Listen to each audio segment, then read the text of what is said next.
তিনজন মানুষকে কখনো বিশ্বাস করবেন না।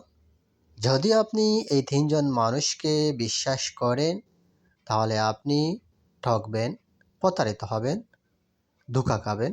তাই এই তিন ধরনের মানুষ থেকে আপনি দূরে থাকবেন।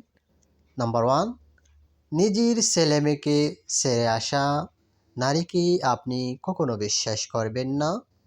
যদি বিশ্বাস করেন, তাহলে আপনি ধোঁকা খাবেন, ঠকবেন, প্রতারিত হবেন। নাম্বার টু, বিশ্বাস ভেঙে চলে যাওয়া মানুষকেও আপনি কখনো বিশ্বাস করবেন না।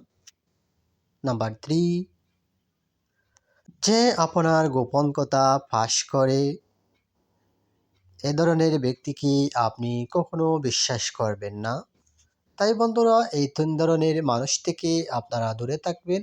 এদেরকে যদি বিশ্বাস করেন, তাহলে জীবনে ঠকবেন, প্রতারিত হবেন, ধোঁকা খাবেন। তাই এদের কাছ থেকে দূরে থাকাই ভালো।